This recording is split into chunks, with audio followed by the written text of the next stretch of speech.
Assalamualaikum and greetings to Sir Takim and all friends. My name is Farhana. My metric number is 302918 and with me are AZIRAH, metric number 302834. Azir, have you been watching the news lately? Yes, Hannah. I watched it last night. It was about Palestine again. Yes, it's very sad. So many people are suffering. I know I saw many children in pain. It broke my heart. Yeah, same here. I cry a little, but I don't understand why it keeps happening. It's been so long. So my parents told me that this tragedy has happened like years ago. It started even before we were born. The people in Palestine want their freedom actually. Yes, they just want to live in peace, just like everyone else. Yeah, I also saw some photos of destroyed homes, no water, no electricity. It's not fair at all. It's not fair, really. Every child should feel safe at home. Yeah, me too. I want to help actually, but I don't know how to help them. Do you think the world is just doing enough? Some countries speak out about this, but I feel like it's not enough action. Words are just not enough. They need food, medicine, and shelter. Agree. I saw people online donating money. That's helpful. Yes, we can do that too. Even a small amount can make a difference. Yeah, and then we can share information, tell others what is really happening in Palestine. Yes, we can use our social media, speak about what is the truth. Do you know anyone from Palestine? Only one girl I met online. She said her school was destroyed. Oh, that's terrible. I can't imagine going through that. We're so lucky here, Hannah. We have peace. We must not forget others who don't. I believe Palestine will be free one day. I wish. Yes, we must not lose that hope. People are strong. Even when everything is hard, they still smile. That's true. I saw a photo of children playing in the rubble. They still have hope. Yeah, their courage gives us a courage.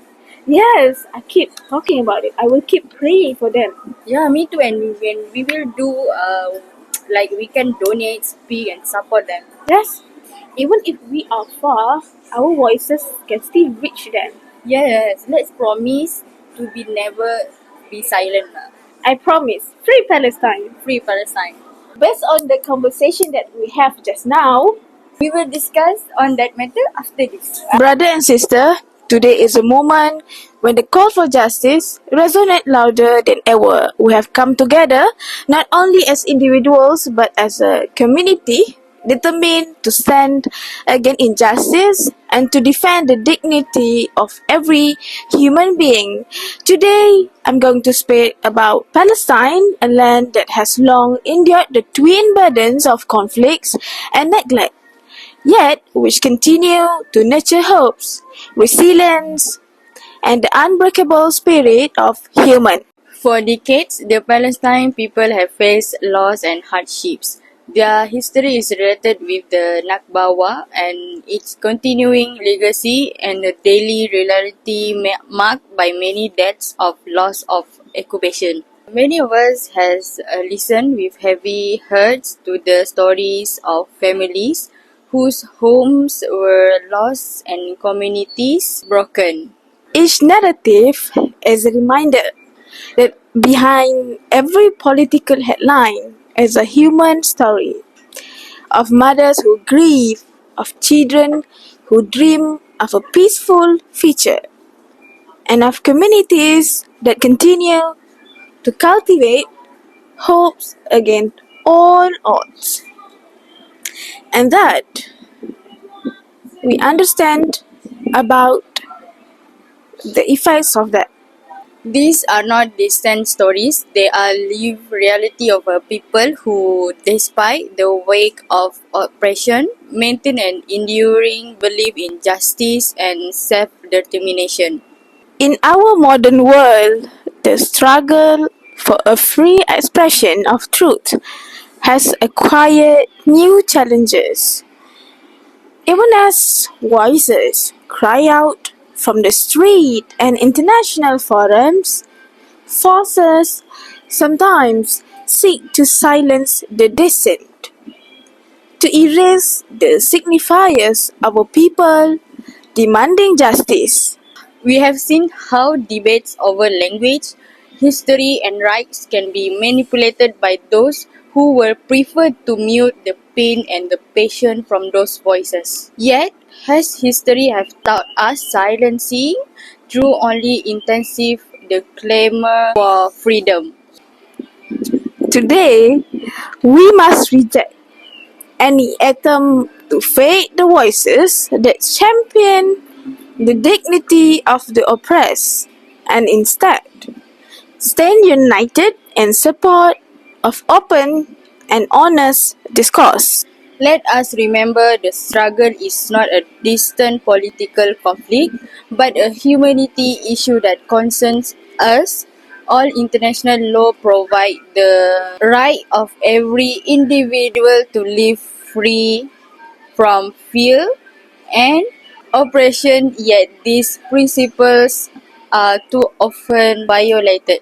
When a representative from Palestine step forward at global platforms like the United Nations, their words are more than just a mere talk.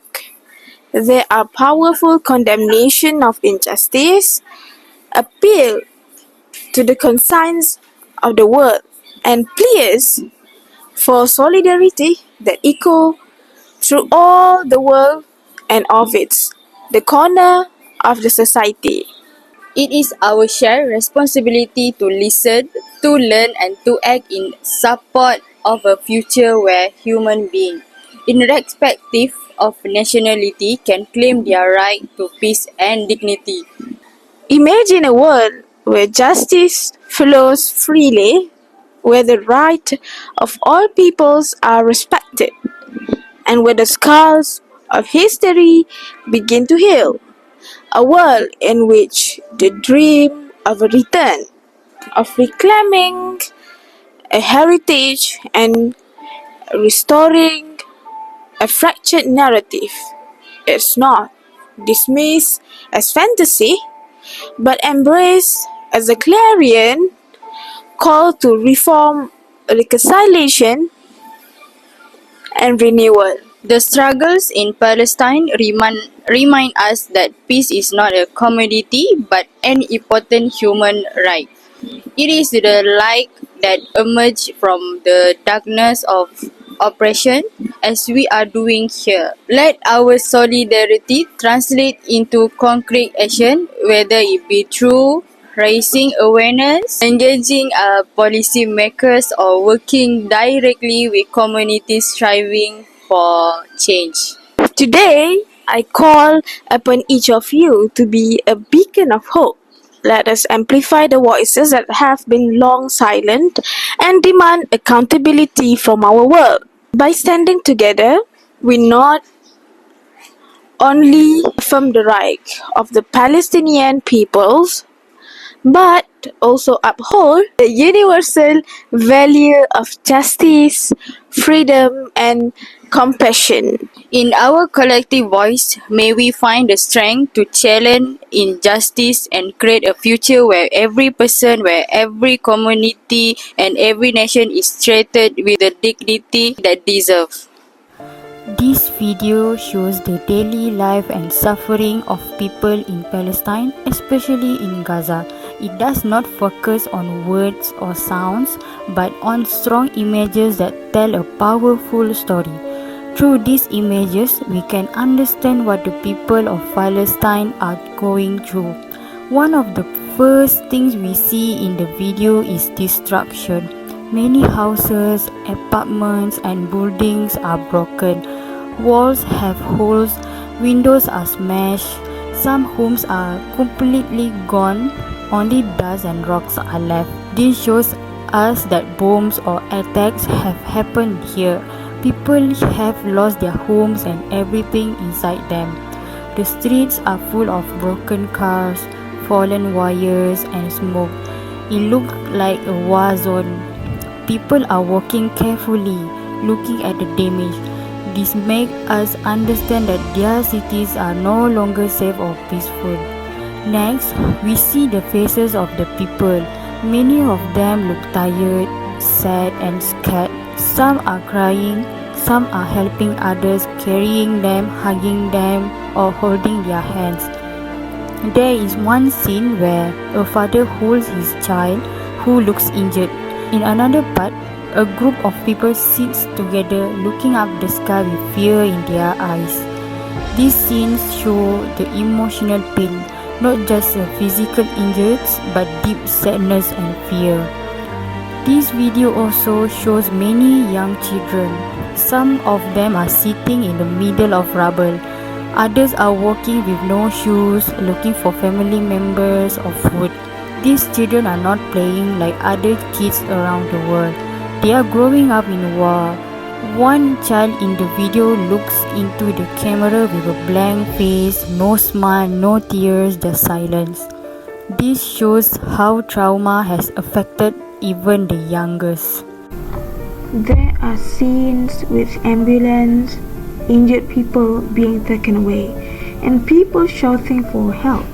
This tells us that there were recent attacks. People are trying to save life even when there are very few resources. Doctors and paramedics are working in a very basic condition, sometimes in the open street. In many parts of the video, we see people praying. Some are in mosques, some are in the streets, and some pray quietly in the destroyed home. They lift their hands to the sky or bow down on the ground. This shows that even difficult time, the people of Palestine keep their faith in God. They are hoping for peace, protection, and strength. There are also scenes of people standing together. Some hold Palestinian flags. Others are shouting or raising their fists. This is a sign of resistance and unity. Even though they are in pain, the people are still strong. They are not giving up. They want to defend their lands, their families, and their freedom. Even though the video has no spoken words, the message is very clear. It tells us the people of Palestine are suffering. Their homes are destroyed. Their children are scared. But they are still strong, brave, and full of hope. They pray, they resist, and they continue to live even in the middle of war. This video is not just about buildings or war. It is about real people. It is about pain, but also about courage. The pictures tell a deep story of how hard life is in Palestine right now, but also show the spirit of the people who do not give up. By watching this video, we learn to care, we learn to understand, and we remember that behind every destroyed wall, there is God still beating and still hoping.